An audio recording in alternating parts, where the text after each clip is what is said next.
Hi viewers, welcome to Kushmane multi creations. ನಾನು ಅಶ್ವಿನಿ ಪ್ರಸಾದ್. ಇವತ್ತಿನ recipe khoa ಬಳಸಿ ಜಾಮೂನ್ ಹೇಗೆ ಮಾಡೋದು ಅಂತ ತೋರಿಸ್ಕೊಡ್ತಿದ್ದೀನಿ. ನೀವು ಅಂಗಡಿಯಲ್ಲಿ ಪ್ಯಾಕೆಟ್ ತಂದು ಮಾಡೋದಕ್ಕಿಂತ ಮನೇಲಿ ಕೋವಾ ಬಳಸಿ ಮೈದಾನು ಹಾಕ್ದಿರ ಜಾಮೂನ್ ಹೇಗೆ ಮಾಡೋದು ಅಂತ ತೋರಿಸ್ಕೊಡ್ತಾ ಇದ್ದೀನಿ. ಕೋವಾ ಜಾಮೂನ್ ಹೇಗೆ ಮಾಡೋದು ನೋಡೋಣ. ಇಲ್ಲಿ ನಾನು 100 ಗ್ರಾಮ್ಸ್ ಅಷ್ಟು ಕೋವಾ ತೊಗೊಂಡಿದ್ದೀನಿ. ಕೋವಾನ ಈ ಥರ ಒಂದು ಅಗಲವಾಗಿರೋ ಪ್ಲೇಟ್ಗೆ ಇಲ್ಲ ಅಥವಾ ಒಂದು ಅಗಲವಾಗಿರೋ ಬೇಸನ್ನಲ್ಲಿ ಇಟ್ಟು ಕಲಿಸ್ಕೋಬೇಕಾಗತ್ತೆ. ಏಕೆಂದರೆ ನಾವು ಎಷ್ಟು ಚೆನ್ನಾಗಿ ನಾದ್ಕೋತೀವಿ ಅಷ್ಟು ಚೆನ್ನಾಗಿ ಬರುತ್ತೆ. ಈಗ ನೋಡಿ, ನಾನು ಸ್ವಲ್ಪನೇ ನೀರು ಹಾಕ್ಕೊಂಡು ಕೋವಾನ ನೀಟಾಗಿ, ಯಾಕಂದರೆ ಅದು ಫ್ರಿಜ್ಜಲ್ಲಿ ಇಟ್ಟಿರ್ತೀವಿ, ಅದನ್ನು ಗಂಟಾಗಿರುತ್ತೆ, ಅದು ಗಂಟು ಏನೂ ಇಲ್ಲದೆ ಇರೋ ಥರ ಚೆನ್ನಾಗಿ ಕೈಯಲ್ಲೇ ನಾದ್ಕೋಬೇಕು. ಹೀಗೆ ನೋಡಿ, ಒಂದು ಅಲ್ಲಲ್ಲಿ ಸಣ್ಣದಾಗಿ ಗಂಟು ಥರ ಸಿಗ್ತಾ ಇರತ್ತೆ. ಆ ಥರ ಗಂಟು ಏನೂ ಇರಬಾರ್ದು. ಆ ಥರ ಗಂಟು ಏನಾದರೂ ಇದ್ದಾಗ ನಿಮಗೆ ಉಂಡೆ ಸರಿಗೆ ಮಾಡ್ಲಿಕ್ಕೆ ಬರಲ್ಲ. ಪ್ಲಸ್ ಮಾಡಿದ್ರೂ ಪಾಕಕ್ಕೆ ಹಾಕಿದ ತಕ್ಷಣವೇ ಒಂಥರ ಒಡ್ಕೊಂಡು ಬಿಡತ್ತೆ. ಈಗ ನೋಡಿ, ಸ್ವಲ್ಪನೇ ನೀರು ಹಾಕ್ಕೊಂಡು ಅದನ್ನು ಚೆನ್ನಾಗಿ ನಾದ್ಕೋತಿದ್ದೀನಿ. ಸ್ವಲ್ಪ ಕಲರ್ ಸಹ ಚೇಂಜ್ ಆಗುತ್ತೆ. ಒಂದು ಚೂರು ಗಂಟು ಇಲ್ಲದೆ ಇರೋ ಥರ ಕಂಪ್ಲೀಟಾಗಿ ನಾದ್ಕೋಬೇಕು ಅದನ್ನು. ಈಗ ಚೆನ್ನಾಗಿ ನಾದ್ಕೊಂಡು ಆಗಿದೆ. ಈಗ ಚಿಟಿಕೆಯಷ್ಟು ನೀವು ಇದಕ್ಕೆ ಬೋಂಡಾ ಬಜ್ಜಿಗೆ ಹಾಕ್ಕೊಳ್ಳೋದಕ್ಕಿಂತ ಚಿಟಿಕೆಯಷ್ಟು ಸೋಡಾ ಹಾಕ್ಕೊಂಡಿದ್ದೀನಿ. ನೀವಿನ್ನೂ ಯಾರಾದರೂ ಫಸ್ಟ್ ಟೈಮ್ ನನ್ನ ಚಾನಲ್ನ ನೋಡ್ತಿದ್ರೆ ಪ್ಲೀಸ್ ಸಬ್ಸ್ಕ್ರೈಬ್ ಮಾಡ್ಕೊಳ್ಳಿ, ಬೆಲ್ ಐಕಾನ್ ಪ್ರೆಸ್ ಮಾಡಿ. ನಾನು ನೆಕ್ಸ್ಟ್ ಯಾವುದೇ ವಿಡಿಯೋ ಅಪ್ಲೋಡ್ ಮಾಡಿದ್ರೂ ನಿಮಗೆ ಫಸ್ಟ್ ನೋಟಿಫಿಕೇಷನ್ ಬರುತ್ತೆ. ಸೋಡಾ ಹಾಕಿ ಚೆನ್ನಾಗಿ ಕಲಿಸ್ಕೊಂಡ್ಮೇಲೆ ಮತ್ತೆ ಇನ್ನೂ ಒಂದು ಸ್ವಲ್ಪ ನೀರು ಹಾಕಿ, ನಾವು ಸೋಡಾ ಹಾಕಿದ್ಮೇಲೆ ಇದು ತುಂಬ ನೀರಾಗಿರೋದಿಲ್ಲ ಅಲ್ಲ, ಅದರಿಂದ ಇದನ್ನು ಚೆನ್ನಾಗಿ ಕೈಯಲ್ಲೇ ನಾದ್ಕೋಬೇಕು. ನೋಡ್ತಿರ್ಬೋದು, ಕಲರ್ ಆಲ್ಮೋಸ್ಟ್ ಚೇಂಜ್ ಆಗಿದೆ. ಈಗ ನಾನು ಸ್ವಲ್ಪನೇ ಚಿರೋಟಿ ರವೆ ಹಾಕ್ಕೊಂಡು ಕಲಿಸ್ಕೊತೀನಿ. ನನಗೆ ಇಲ್ಲಿ 100 ಗ್ರಾಮ್ಸ್ ಕೋವಾ ತೊಗೊಂಡಿದ್ದೀನಿ. ಅದಕ್ಕೆ ನನಗೆ 50 ಗ್ರಾಮಿಂದ 60 ಗ್ರಾಮ್ ಅಷ್ಟು ಚಿರೋಟಿ ರವೆ ಹಾಕೋತೀನಿ. ಈ ಮೆಷರ್ಮೆಂಟ್ ಹೇಗೆ ಅಂದರೆ, ನೀವು 1/2 ಕಿಲೋ ಇಲ್ಲ 1/4 ಕಿಲೋ ಏನಾದರೂ ಕೋವಾ ತೊಗೊಂಡಿದ್ರೆ 1/4 kg ಕೋವಕ್ಕೆ 150 ಗ್ರಾಮ್ಗಿಂತ ಸ್ವಲ್ಪ ಕಮ್ಮಿಯಷ್ಟು ಚಿರೋಟಿ ರವೆ ಹಾಕ್ಕೋಬೇಕು. ನಾನಿಲ್ಲಿ 100 ಗ್ರಾಮ್ಸ್ ಅಷ್ಟೇ ಕೋವಾ ತೊಗೊಂಡಿರೋದ್ರಿಂದ ನನಗೆ ಇಲ್ಲಿ 50 ಗ್ರಾಮ್ಗಿಂತ ಸ್ವಲ್ಪ ಜಾಸ್ತಿ ಹಾಕ್ಕೊಂಡಿದ್ದೀನಿ ಅಷ್ಟೇ. ನೋಡಿ, ಇನ್ನು ಮೆತ್ತಗೆ ಇದೆ. ಅದು ಕನ್ಸಿಸ್ಟೆನ್ಸಿ ನಿಮಗೆ ಗೊತ್ತಾಗತ್ತೆ.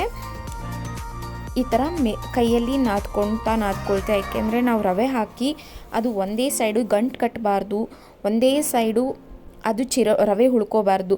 ಕೋವಾ ಜೊತೆ ಕಂಪ್ಲೀಟಾಗಿ ಅದು ಮಿಕ್ಸ್ ಆಗಬೇಕು. ಅದಕ್ಕೋಸ್ಕರ ಈ ಥರ ಚೆನ್ನಾಗಿ ಕೈಯಲ್ಲಿ ನಾದ್ಕೋಬೇಕು.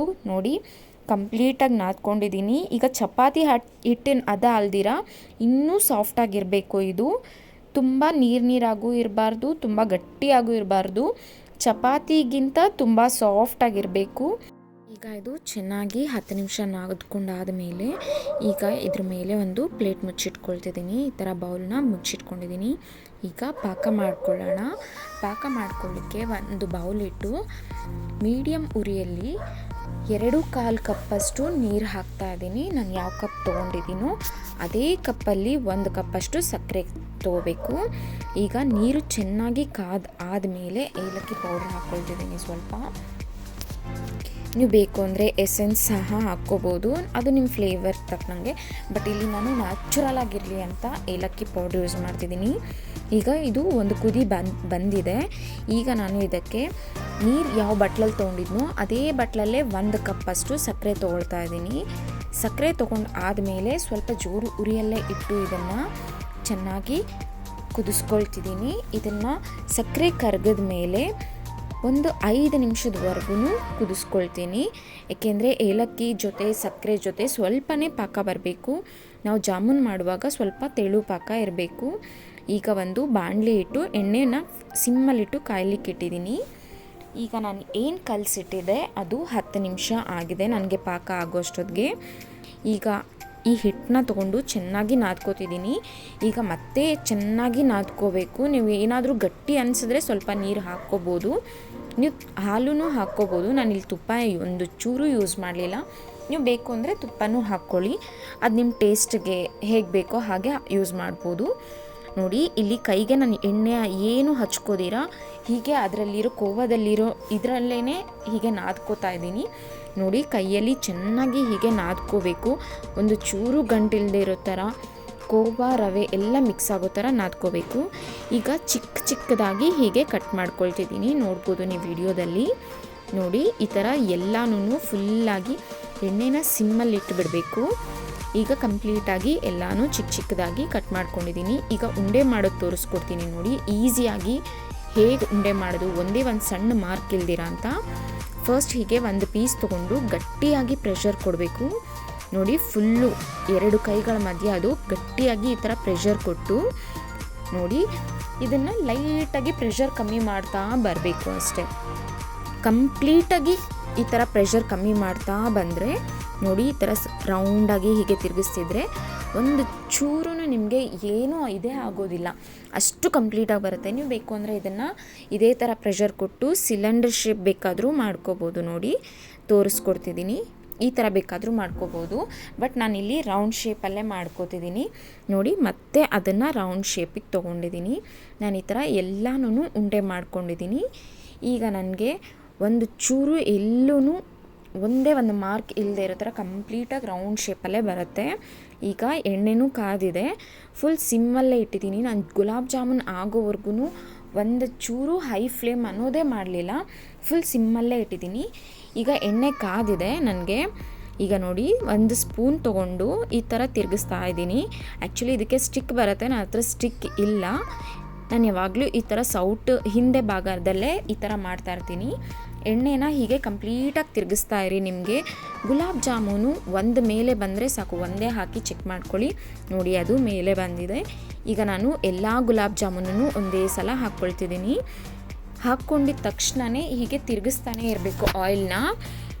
ನಿಮಗೆ ಒಂದೇ ಒಂದು ಪ್ಲಸ್ ಪಾಯಿಂಟ್ ಏನು ಅಂದರೆ, ನೀವು ಪ್ಯಾಕೆಟ್ ಜಾಮೂನೇ ಮಾಡಲಿ, ಯಾವುದೇ ಜಾಮೂನ್ ಮಾಡಲಿ, ನೀವು ಎಣ್ಣೆಗೆ ಹಾಕಿದ ತಕ್ಷಣ ಅದು ಮೇಲೆ ಬಂದು ಒಂದು ಸೈಡ್ ಮಾತ್ರ ಇನ್ನೊಂದು ಸೈಡ್ ತಿರುಗ್ಸೋಕ್ಕೆ ಆಗದೆ ಇರೋ ಥರ ಆಗಿಬಿಡತ್ತೆ. ಇದು ನನ್ನ ಕಡೆಯಿಂದ ಒಂದು ಟಿಪ್ಸ್ ಅಂದ್ಕೊಳ್ಳಿ. ನೀವು ಎಣ್ಣೆನ ಈ ಥರ ಸರ್ಕಲ್ ಮಾಡ್ತಾ ಇದ್ದರೆ ನಿಮಗೆ ಫುಲ್ಲು ರೌಂಡಾಗೆ ಬೇಯುತ್ತೆ. ಒಂದು ಕಡೆಯೂ ವೈಟಿಶ್ ಅನ್ನೋದು ಇರೋದಿಲ್ಲ, ಕಂಪ್ಲೀಟಾಗಿ ಒಂದೇ ಕಲರಲ್ಲೇ ಬೇಯುತ್ತೆ. ನಿಮಗೆ ಒಳಗಡೆನೂ ತುಂಬ ಚೆನ್ನಾಗಿ ಬೇಯುತ್ತೆ. ನಾನು ಫುಲ್ ಸಿಮ್ಮಲ್ಲೇ ಇಟ್ಟು ಮಾಡ್ಕೊಂಡಿದ್ದೀನಿ. ನನಗಿದು 5 ನಿಮಿಷನೂ ಇರಲಿಲ್ಲ, ಜಸ್ಟ್ 4 ಮಿನಿಟ್ಸಲ್ಲೇ ಕಂಪ್ಲೀಟಾಗಿ ಬೆಂದೋಗಿದೆ. ನೋಡ್ಬೋದು ಈಗ ನನಗೆ ಕಂಪ್ಲೀಟಾಗಿ ಬೆಂದಿದೆ. ಈಗ ನಾನು ಸೈಡಿಗೆ ತೆಗೆದಿಟ್ಕೊಳ್ತಿದ್ದೀನಿ. ನಾನು ಡೈರೆಕ್ಟು ಪಾಕಗೆ ಹಾಕ್ಕೊಳ್ತಿಲ್ಲ, ಏಕೆಂದರೆ ಪಾಕಕ್ಕೆ ಡೈರೆಕ್ಟು ಯಾವತ್ತೂ ಹಾಕಬಾರ್ದು. ನೋಡಿ ಇವಾಗ ನಾನು ಇದನ್ನು ಕಂಪ್ಲೀಟಾಗಿ ತಣ್ಣಗಾಗಲಿಕ್ಕೆ ಅಂತ ಇಡ್ತಿದ್ದೀನಿ. ಸೈಡಿಗೆ ತಗೊಂಡು ನೋಡಿ ಎಷ್ಟು ಚೆನ್ನಾಗಿ ಬಂದಿದೆ, ಒಂದು ಚೂರು ಎಲ್ಲೂ ಒಡ್ಕೊಂಡಿಲ್ಲ ನನಗೆ, ಎಷ್ಟು ಕಂಪ್ಲೀಟಾಗಿ ಬಂದಿದೆ. ಇದನ್ನು ಕಂಪ್ಲೀಟಾಗಿ ಒಂದು 5 ನಿಮಿಷ ಇಟ್ಟಿದ್ದೀನಿ ಸೈಡಲ್ಲಿ. ಈಗ ಪಾಕ ತೆಗೆದು ನೋಡೋಣ. ಪಾಕನೂ ನನಗೆ ತುಂಬಾ ಬಿಸಿ ಇದೆ, ಸ್ವಲ್ಪ ತಣ್ಣಗಾಗಬೇಕು. ನಾನು ಪಾಕನೂ ಒಂದು 4 ನಿಮಿಷದಷ್ಟು ತಣ್ಣಗಾಗ್ಲಿಕ್ಕೆ ಬಿಟ್ಟಿದ್ದೆ. ನಮಗೆ ಪಾಕನೂ ಬಿಸಿ ಇದ್ದು ಉಂಡೆನೂ ಬಿಸಿ ಇತ್ತು ಅಂದರೆ ನಾವು ಪಾಕಕ್ಕೆ ಹಾಕಿದ ತಕ್ಷಣ ಗುಲಾಬ್ ಜಾಮೂನು ಒಡ್ಕೊಂಬಿಡತ್ತೆ, ಒಂಥರ ಅಗ್ಲ ಆಗೋಗುತ್ತೆ. ನನಗೆ ಇವಾಗ ಇದು ತಣ್ಣಗಾಗಿದೆ, ಪಾಕನೂ ಮೀಡಿಯಮಾಗಿ ತಣ್ಣಗಾಗಿದೆ. ಈಗ ನಾನು ಇದನ್ನು ಪಾಕಕ್ಕೆ ಹಾಕ್ಕೊಳ್ತಿದ್ದೀನಿ. ಈಗ ನಾನು ಇದನ್ನು ಪಾಕಕ್ಕೆ ಹಾಕಿಬಿಟ್ಟು ಕಲಿಸ್ತಿಲ್ಲ, ಹಾಗೆ ಪ್ಲೇಟ್ ಮುಚ್ಚಿ ಇಟ್ಬಿಡ್ತೀನಿ. ನಾನು ಪ್ಲೇಟ್ ಮುಚ್ಚಿಟ್ಟು ಜಸ್ಟ್ ಒಂದು 10 ಮಿನಿಟ್ಸ್ಗೆ ಸಾಕು, ಕಂಪ್ಲೀಟಾಗಿ ಗುಲಾಬ್ ಜಾಮೂನ್ ರೆಡಿ ಆಗೋಗುತ್ತೆ. ಒಂದು ಚೂರು ನೋಡಿ ತೋರಿಸ್ತಿದ್ದೀನಿ ಇಲ್ಲಿ 10 ಮಿನಿಟ್ಸ್ ಆದಮೇಲೆ ಒಂದು ಚೂರು ಎಲ್ಲೂ ಅಗಲವಾಗಿ ಸೀಳ್ಕೊಂಡಿರೋದಾಗಲಿ, ಬಿಟ್ಟಿರೋದಾಗಲಿ, ಒಡೆದೋಗಿರೋದಾಗಲಿ ಏನೂ ಆಗಿಲ್ಲ. ಎಷ್ಟು ಚೆನ್ನಾಗಿ ಆಗಿದೆ ನೋಡಿ. ನಾನೀಗ ಒಂದು ಬೌಲ್ಗೂ ಕೂಡ ಸಹ ಸರ್ವ್ ಮಾಡ್ಕೊಂಡಿದ್ದೀನಿ. ಎಷ್ಟು ಕಲರ್ಫುಲ್ಲಾಗಿ ಕಾಣಿಸ್ತಿದೆ. ಈ ರೆಸಿಪಿ ನಿಮಗೆ ಇಷ್ಟ ಆಗಿದ್ದರೆ ಒಂದು ಸಲ ಮನೇಲಿ ಟ್ರೈ ಮಾಡಿ ನೋಡಿ, ಹೇಗಿತ್ತು ಅಂತ ಕಮೆಂಟ್ ಮೂಲಕ ತಿಳಿಸಿ. Thank you for the all subscribers and thank you for watching this video.